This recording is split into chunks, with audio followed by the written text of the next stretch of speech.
Por que algumas cirurgias de endometriose falham? E por que eu estou falando falham? Por que algumas pacientes, apesar de terem sido operadas, persistem com dor?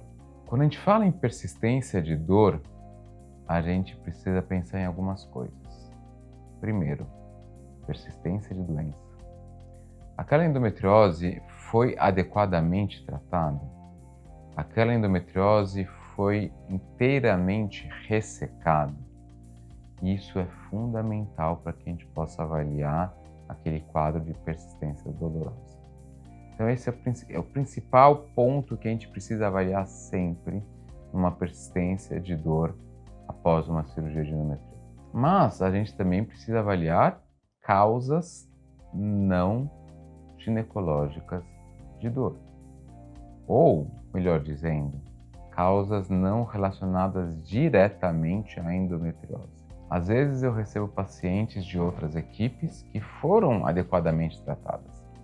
Eu vejo a cirurgia, vejo o vídeo da cirurgia, vi que a cirurgia foi bem feita, que os planos foram respeitados, que a ressecção foi completa, que a estrutura foi preservada, mas, apesar disso, essa paciente persistiu com dor após a cirurgia.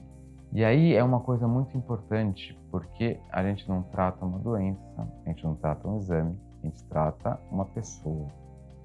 E por que parece piegas falar isso, parece merchan, mas não, isso é muito importante. Porque a endometriose é um quadro crônico. A dor crônica leva a uma sensibilização central. A sensibilização central torna muito mais difícil a resolução daquele quadro álgico, daquele quadro doloroso. Então, muitas dessas pacientes, elas persistem com dor porque a gente não tomou, porque aquela equipe não tomou condutas extracirúrgicas. Exemplo, fisioterapia pélvica. Por mais que aquela paciente tenha sido submetida a uma boa cirurgia, com a liberação das fáscias, com a ressecção da doença, muitas contraturas musculares do assoalho pélvico podem persistir. E se a gente não tratar adequadamente essas contraturas, aquela paciente pode persistir com dor. Então, não é simplesmente realizar uma boa cirurgia, é avaliar o quadro global. É a gente ver e examinar e avaliar e indicar uma fisioterapia para aquela paciente. É a gente eventualmente discutir no pré-operatório um bloqueio daquele grupamento muscular com um médico intervencionista em dor. Então, mais uma vez, falando num acompanhamento multidisciplinar. O tratamento da endometriose não é só a cirurgia, não é só o tratamento clínico, é o todo. É a gente enxergar quando ir adicionando esses outros itens, essas outras especialidades, para que a gente tenha a maior taxa de sucesso possível. Então, por que algumas endometrioses, alguns tratamentos de endometriose falham? Por causa disso, por um tratamento incompleto. Não necessariamente um tratamento cirúrgico incompleto, mas um tratamento global incompleto. Mas, além disso, a gente tem que pensar em outras causas. Será que essa mulher não tem varizes pélvicas? Será que essa mulher não tem outras causas de dor? Síndrome do intestino irritável, cistite intersticial? Tudo isso deveria ter sido avaliado antes da cirurgia.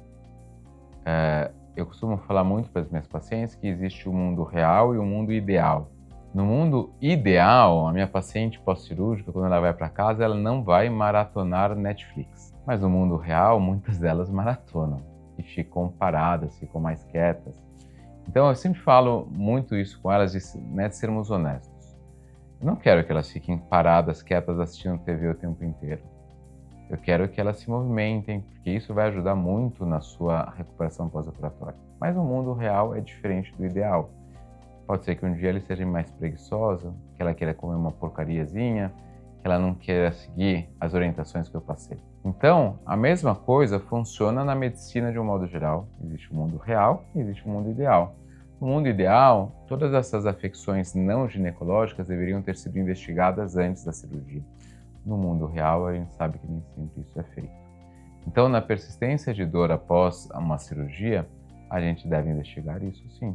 se não foi feito no pré-operatório, a gente deve investigar essas causas não ginecológicas no pós-operatório. Mas o mais importante de tudo é justamente a cirurgia incompleta. A gente tem uma literatura bastante vasta, né, mostrando taxas de recidivas extremamente elevadas na endometriose. Mas quando a gente vai avaliar esses trabalhos mais a fundo, a gente vê que não são taxas de recidiva elevadas, são taxas de persistência elevadas. Então, infelizmente, a gente ainda tem muita, mas muita cirurgia incompleta sendo feita. Quando a gente faz uma cirurgia completa, a gente tem taxas de recidivas baixas. Elas não são zero, não são zero, mas elas são baixas. E a gente pode procurar inúmeras casuísticas aqui na literatura de grupos especializados mostrando essas casuísticas baixas quando feita uma cirurgia completa. Então, é muito importante a gente avaliar isso.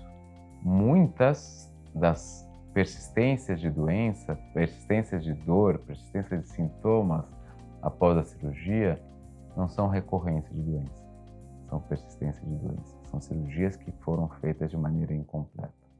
Por isso que é tão importante que a primeira cirurgia seja a melhor cirurgia. Que a gente faça a one-shot surgery que a gente tanto fala, que uma equipe especializada com grande experiência te acompanhe desde o princípio, certo? Então, se você gostou do nosso conteúdo, curta aqui e compartilhe o nosso conteúdo.